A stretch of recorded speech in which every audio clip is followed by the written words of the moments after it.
நீங்க ஆன்லைன்ல part time job வந்து தேடிட்டு இருக்கீங்கன்னு சொன்னா அந்த வீடியோ ஃபுல்லா பாருங்க. எந்த விதமான எக்ஸ்பீரியன்ஸுமே இல்லாம, எந்த விதமான இன்வெஸ்ட்மெண்ட்டுமே இல்லாம, ஜஸ்ட் உங்களோட போனையும் இன்டர்நெட்டையும் வச்சு பார்ட் டைமா செய்யற 2025 பெஸ்டான ஒரு ஆன்லைன் ஜாப்பை பத்தி தான் இந்த வீடியோல நான் சொல்ல போறேன். இதை நீங்க சைட் ஹாஸ்லாவும் செய்யலாம். அப்படி இல்லைன்னு சொன்னா இதுல நீங்க மாஸ்டர் ஆவீங்கன்னு சொன்னா ஃபுல் டைமா கூட செஞ்சு கொள்ளலாம். கிட்டத்தட்ட 6 to 7 வருஷமா என்னைக்கு மணி மேக் பண்ணி தர ஒரு பிசினஸ்கள்ல மெயினாக இருக்கிற ஒரு பிஸ்னஸை பற்றி தான் இன்றைக்கி நான் கதைக்க போகிறேன். இதை நீங்கள் பார்ட் டைமாக கூட செய்யலாம், சைட் ஹஸ்லாக செய்யலாம், அப்படி ஃபுல் டைமாக கூட நீங்கள் செஞ்சு கொள்ளலாம். செய்கிறதுக்கு நீங்கள் பர்டிகுலர் நாட்டில் இருக்கீங்கன்னு சொல்லி எந்த அவசியம் இல்லை. நீங்கள் உலகத்தில் எந்த மூலையிலிருந்து வேணுனாலும் செஞ்சு கொள்ளலாம். எந்த விதமான இன்வெஸ்ட்மெண்ட்டுமே பண்ண தேவை, ஃபுல் டைம் இன்வெஸ்ட் பண்ணணும்னு சொல்லியும் எந்த அவசியமும் இல்லை. நீங்கள் பார்ட் டைமாக கூட செய்யலாம். ப்ளஸ் இந்த சைட் ஹஸ்ல எப்படி ஸ்டார்ட் பண்ணுறேன், எப்படி லேர்ன் பண்ணுறேன், எப்படி செய்கிறேங்கிற எல்லா விஷயத்தையும் இந்த வீடியோட எண்டில் சொல்கிறேன். ஸோ அந்த வீடியோ ஃபுல்லாக பாருங்கள். நான் கதைக்கிற அந்த சைட் ஹஸ்ல நேம் பார்த்தீங்கன்னு சொன்னால் அஃபிலியேட் மார்க்கெட்டிங். அஃபிலியேட் மார்க்கெட்டிங் என்னன்னு சொன்னால் இன்னொரு ஆள்ற ப்ராடக்டையோ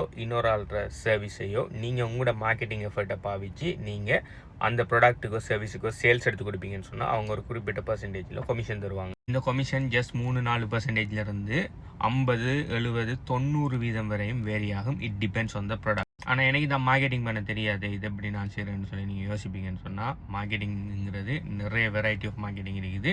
ஃப்ரீ மார்க்கெட்டிங் இருக்குது, பெய்ட் மார்க்கெட்டிங் இருக்குது. அதில் பெஸ்ட்டாக எப்படி மார்க்கெட்டிங் பண்ணுற, ஈஸியாக எந்த விதமான பணமும் இன்வெஸ்ட் பண்ணாமல் எப்படி மார்க்கெட்டிங் பண்ணுங்கிற விஷயத்தை நான் அந்த வீடியோட எண்டில் சொல்கிறேன். ஸோ அந்த வீடியோ ஃபுல்லாக பாருங்கள். முதலாவது இந்த அஃபிலியேட் மார்க்கெட்டிங்கை ஒரு ஆன்லைன் சைட் ஹஸ்லாம் செய்கிறதுல இருக்கிற பெனிஃபிட் என்னங்கிறத முதலாவது சொல்கிறேன். முதலாவது benefit low start up cost, அப்படி இல்லைன்னு சொன்னால் 0 ஸ்டார்ட் அப் காஸ்ட். நீங்கள் ஒரு ரெஸ்டாரண்ட் ஒன்று போடணும், இல்லாட்டி சின்ன கடை ஒன்று வைக்கணும்னு சொன்னால், அப்படி இல்லைன்னு சொன்னால் நீங்கள் கிரிப்டோவில் இன்வெஸ்ட் பண்ணணும்னு சொன்னால் உங்களுக்கு ஒரு மணி ஒன்று தேவை, உங்களுக்கு சொல்லி இன்வெஸ்ட்மெண்ட் ஒன்று தேவை. ஆனால் அஃபிலியேட் மார்க்கெட்டிங் செய்கிறது உங்களுக்கு எந்த விதமான இன்வெஸ்ட்மெண்ட்டுமே தேவையில்லை. உங்கள்கிட்ட ஒரு ஸ்மார்ட் ஃபோன், ஒரு இன்டர்நெட் இருக்கணும்னா நீங்கள் தாராளமாக அஃபிலியேட் மார்க்கெட்டிங் செய்யலாம், யார் வேணுனாலும் செய்யலாம். ரெண்டாவது பார்த்தீங்க சொன்னால் ஃப்ளெக்சிபிலிட்டி. இதை நீங்கள் ஃபுல் டைமாக செய்யணும், காலையில் 9-5 வரை ஒரு இடத்த போய் இருந்து ஆஃபீஸ் ஹவர்ஸில் செய்யணும், அப்படி இல்லாட்டி இந்த டைம் இப்படி செய்யணும், இத்தனை ஹவரில் தான் இருக்கணும், அப்படி இல்லாட்டி ஒரு ஃபிசிக்கல் லொக்கேஷன் ஒன்றுக்கு போகணும்னு சொல்லி எந்த அவசியம் இல்லை. நீங்கள் உங்களோட ஓன் ஹோமில் இருந்து வந்து செஞ்சு கொள்ளலாம். உங்களுக்கு எப்போயெல்லாம் டைம் கிடைக்குதோ அப்போயெல்லாம் செஞ்சு கொள்ளலாம். இத்தனை மணிக்கு கிளாக் இன் பண்ண, இத்தனை மணிக்கு கிளாக் அவுட் பண்ண சொல்லி எந்த அவசியமும் இல்லை.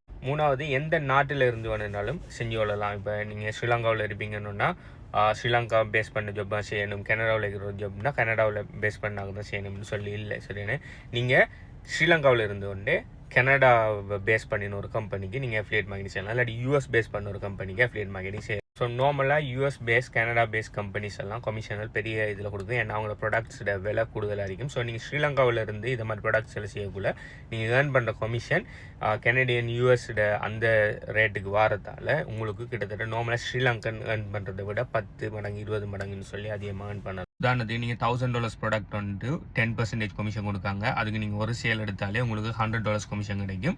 $100ங்கிறது கனடாவில் ஒரு அளவான அமௌண்ட் தான். அதே இது ஸ்ரீலங்காவில் பார்த்தீங்கன்னு சொன்னால் கிட்டத்தட்ட 20,000 ரூபீஸ் வரும். ஸோ ஒரு ஆளோட மாத சம்பளத்தை நீங்கள் ஒரு ப்ராடக்ட்டை சேல்ஸ் எடுக்கிறதுலையே நீங்கள் எடுத்துக்கொள்ளலாம். இதுக்கெல்லாம் அந்த ப்ராடக்ட்டை நீங்கள் ஓன் கிரியேட் பண்ணியிருக்கேன்னு சொல்லி எந்த அவசியம் இல்லை. இன்னொரு ஆளோட ப்ராடக்ட் நீங்கள் ஜஸ்ட் மார்க்கெட்டிங் பண்ணி தான் ஹெல்ப் பண்ணுறீங்க. அடுத்து இது பார்த்தீங்கன்னு சொன்னால் பெர்ஃபார்மன்ஸ் பேஸ். எனக்கு பார்த்தீங்கன்னு சொன்னால் இந்த டைமுக்கு பணம் ஏர்ன் பண்ணுறது எனக்கு பிடிக்காத விஷயம் உண்டு. ஓகே, ஏன்னு சொன்னால் எந்த டைம் லிமிட்டட். ஒரு நாளைக்கு நான் 10 ஹவர் ஒர்க் பண்ணேன்னு சொன்னால் 10 ஹவர் தான் எனக்கு ஒர்க் பண்ணேலும், 20 ஹவர் 30 ஹவர்னு சொல்லி ஒரு நாளைக்கு என்னால் ஒர்க் பண்ண முடியாது. இப்போ ஒரு கம்பெனி என் டைமுக்கு காசு தராங்க, அதாவது நான் 8 ஹவர் ஒர்க் பண்ணுறதுக்கு எனக்கு காசு தராங்கன்னு சொன்னால் அந்த 8 ஹவருக்கு மேலே நான் ஒரு ஹவர் கூட எக்ஸ்ட்ராவாக ஒர்க் பண்ண முடியாது. நான் அப்படி ஒர்க் பண்ணனாலும் ஓவர் டைம் போகிறனாலும் ஒரு மேக்ஸிமம் ஒரு 4 ஹவர் 5 ஹவர் தான் போகலாமே தவிர அதுக்கு மேலே போகலாம். ஏன்னா எனக்கு ஒரு நாளைக்கு 24 ஹவர் தான் இருக்குது. ஆனால் இந்த அஃபிலியேட் மார்க்கெட்டிங் உங்களோட டைமுக்கு பணம் ஏர்ன் பண்ணுறதில்ல விஷயம் ஒன்று இல்லை, உங்களோட பெர்ஃபார்மன்ஸுக்கு ஏற்ற மாதிரி பணம் ஏர்ன் பண்ணுறோம். நீங்கள் ஒரு ப்ராடக்ட்டுக்கு அஃபிலியேட்டாக மாதிரி நீங்கள் அஃபிலியேட் மார்க்கெட்டிங் செஞ்சு அந்த ப்ராடக்ட்டுக்கு 10 சேல்ஸ் எடுத்து கொடுங்கன்னு சொன்னால் அந்த 10க்கு உரிய கமிஷன் உங்களுக்கு தருவாங்க.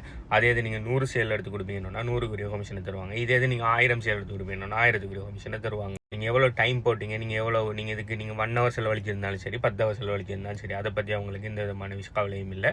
நீங்கள் சேல்ஸ் எடுத்து கொடுக்கீங்களா உங்களுக்கு கமிஷன் கிடைக்கும். அடுத்து பார்த்தீங்கன்னு சொன்னால் ஒயிட் ப்ராடக்ட் செலெக்ஷன். நீங்கள் எதை வேணுனாலும் ப்ராடக்ட் ப்ரொமோட் பண்ணலாம். நீங்கள் ஃபிசிக்கல் ப்ராடக்ட்டை ப்ரொமோட் பண்ணலாம், டிஜிட்டல் ப்ராடக்ட்ஸை ப்ரொமோட் பண்ணலாம், சாஃப்ட்வேர்ஸை ப்ரொமோட் பண்ணலாம், கோர்ஸஸை ப்ரொமோட் பண்ணலாம். எது வேணாலும் ப்ராடக்ட் பண்ணலாம். உங்களுக்கு எது பிடிச்சிருக்கோ, எந்த நிச் பிடிச்சிருக்கோ அதில் போய் எதை வேணாலும் ப்ரொமோட் பண்ணிக்கொள்ளலாம். இதே இது நீங்கள் ஃபிசிக்கல் ஒரு ப்ராடக்ட் ஒன்று கிரியேட் பண்ணி பிஸ்னஸ் பண்ணுறீங்க, நீங்கள் ஒரு ரெஸ்டாரண்ட் ஒன்று வைக்கீங்கன்னா நீங்கள் ஒரு குறிப்பிட்ட அளவு ப்ராடக்ட்டு நீங்கள் மேனுஃபேக்சர் பண்ணி தான் அதை சேல் பண்ணணும். இப்போ நீங்கள் ஃபுட் ரெஸ்டாரண்ட் ஒன்று வச்சு போட்டு அதுக்குள்ளே நீங்கள் பலசரக்கு கடையை கொண்டு வந்து பூத்தேலாம். ஓகே, நீங்கள் ஃபுட் விஷயம் செல் பண்ணிக்கணும்னா ஃபுட்டை மட்டும் தான் வச்சிருக்கணும், நீங்கள் ப்ராடக்ட் உருவாக்கக்குள்ள. ஆனால் நீங்கள் அஃபிலியேட் மார்க்கெட்டிங் செய்யக்குள்ள நீங்கள் என்ன ப்ராடக்ட் வேணுனாலும் எடுத்து யாருக்கு வேணுனாலும் ப்ரொமோட் பண்ணிக்கொள்ளலாம். Okay, so wide variety of range உங்களுக்கு இருக்குது ப்ராடக்ட்ஸ் எல்லாம் நீங்கள் ப்ரொமோட் பண்ணுறதுக்கு. அடுத்தது பெசிவ் இன்கம் பொட்டென்ஷியல் இருக்குது. இப்போ பார்த்தீங்கன்னா நீங்கள் ஒரு 9 to 5 ஜாப் ஒன்று போகிறீங்கன்னா நீங்கள் அந்த ஜாப்புக்கு போய் நீங்கள் ஒரு 8 hour ஒர்க் பண்ணினா உங்களுக்கு பணம் கிடைக்கும். நீங்கள் அந்த ஜாப்புக்கு போகாட்டி பணம் கிடைக்காது. இது பார்த்தீங்கன்னு சொன்னால் ஆக்டிவ் இன்கம். இங்கே நீங்கள் உங்களோட டைமை ட்ரேட் பண்ணி பணம்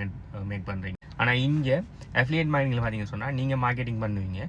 அது நீங்கள் ஃப்ரீ மார்க்கெட்டிங்காக இருந்தாலும் சரி, பெய்ட் மார்க்கெட்டிங்காக இருந்தாலும் சரி, நீங்கள் ஏதோ ஒரு வகையில் மார்க்கெட்டிங் பண்ணுவீங்க. எப்படி மார்க்கெட்டிங் பண்ணுங்கிறத கடைசியாக சொல்கிறேன். அப்படி உங்களோட மார்க்கெட்டிங் எஃபர்ட் நீங்கள் இன்றைய செஞ்சு விட்டு போயிட்டீங்க. அந்த மார்க்கெட்டிங்குரிய ரிசல்ட்ஸ் இன்றைக்கு வரலாம், நாளைக்கு வரலாம், இல்லாட்டி அடுத்த மாதம் வரலாம், இல்லாட்டி இன்னொரு 6 மாதத்துக்கு பிறகும் வரலாம். ஸோ நீங்கள் இன்றைக்கு செஞ்ச ஒரு வேலைக்கு உரிய ரிசல்ட்ஸ் உங்களுக்கு கண்டினியூஸாக கிடைச்சிட்டு இருக்குது. ஓகே, இன்றைக்கு நீங்கள் ஒரு எஃபர்ட் ஒன்று, உதாரணத்துக்கு ஒரு வீடியோ ஒன்று போடுறீங்க, இல்லாட்டி ஒரு ஃபோட்டோ போஸ்ட் ஒன்று போடுறீங்க. உங்களோட மார்க்கெட்டிங் நிறைய மார்க்கெட்டிங் இருக்குது.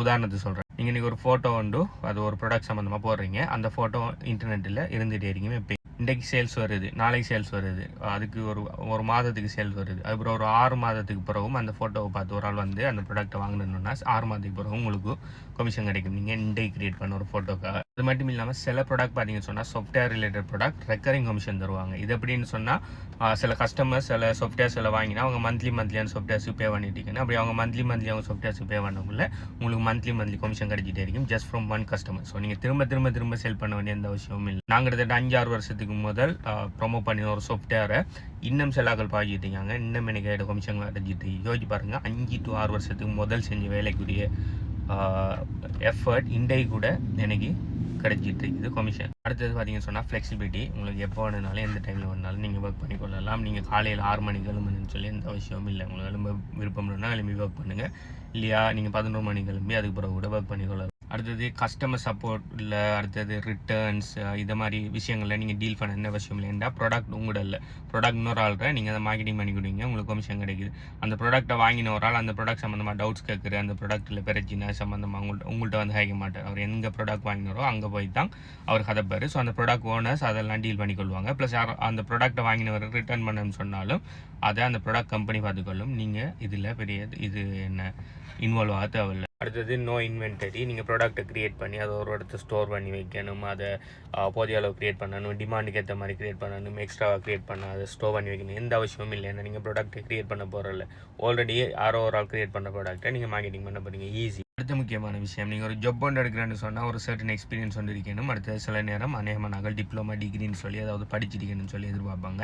ஆனால் அஃபிலியேட் மார்க்கெட்டிங் நீங்கள் எதுவுமே படிச்சிருக்க வேண்டிய அவசியம் இல்லை. மார்க்கெட்டிங் கூட ஈஸியாக லேர்ன் பண்ணிக்கொள்ளலாம். நீங்கள் உங்களுக்கு மார்க்கெட்டிங் பண்ண தெரியணும்னா ஈஸியாக அஃபிலியேட் மார்க்கெட்டிங் செஞ்சு கொள்ளலாம். உங்களோட டிகிரி இல்லை, டிப்ளமா இல்லைன்னு சொல்லி நீங்கள் கவலைப்பட தேவையில்ல, ஈஸியாக செய்யலாம். அடுத்தது பெஸ்ட்டாக ஸ்கேல் பண்ணலாம் இந்த விஷயத்தை. என்ன காரணம் சொன்னால், நீங்கள் அஃபிலியேட் மார்க்கெட்டிங் செய்யக்கூட கட்டாயம் உங்களுக்குன்னு சொல்லி ஒரு பர்சனல் பிராண்ட் ஒன்று உருவாக்கி தான் அஃபிலியேட் மார்க்கெட்டிங் செய்யணும். நீங்கள் அப்படி பர்சனல் பிராண்ட் ஒன்று உருவாக்கிட்டு போகக்குள்ள கொஞ்சமாக பார்த்தீங்கன்னு சொன்னால் உங்களோட அஃபிலியேட் இன்கமும் கூட்டிகிட்டு போகும், அதோட சேர்த்து உங்களோட பிராண்டும் அப்படியே இதாகிட்டு போகும். ஓகே, ஃபேமஸ் ஆகிட்டு போகும். அப்படி பிராண்டும் கூட ஃபேமஸ் ஆகிட்டு போகக்குள்ள நாளைக்கு அஃபிலியேட் மார்க்கெட்டிங்லேருந்து மட்டும் ஏர்ன் பண்ணாமல் அதோட சேர்த்து அடிஷனல் ஆப்பர்ச்சுனிட்டிகளும் உங்களுக்கு உருவாகும். அதெல்லாம் என்னென்னு சொன்னால் உங்கள்கிட்ட பிராண்ட் டீல்ஸ் கட்டு வருவாங்க. அதாவது நீங்கள் அஃபிலியேட் ப்ராடக்ட்ஸை தேடி போய் ப்ரொமோட் பண்ண தேவையில்ல, கம்பெனிஸே உங்களை வந்து அவங்களோட ப்ராடக்ட்ஸை ப்ரொமோட் பண்ண சொல்லி பிராண்ட் டீல்ஸ் தருவாங்க, அப்ஃப்ரண்ட்டாக பேமெண்ட் தருவாங்க. அஃபிலியேட் மார்க்கெட்டிங்கில் நீங்கள் சேல்ஸ் எடுத்து கொடுத்ததான் மணி.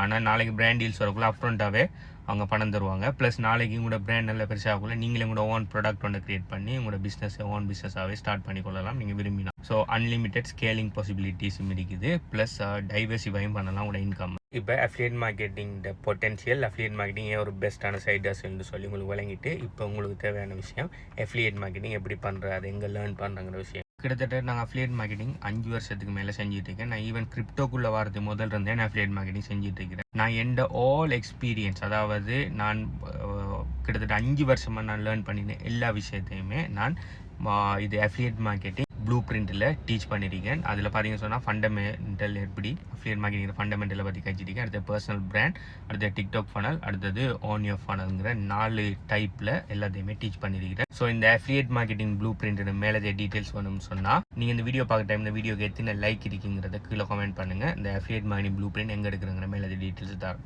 பாய்.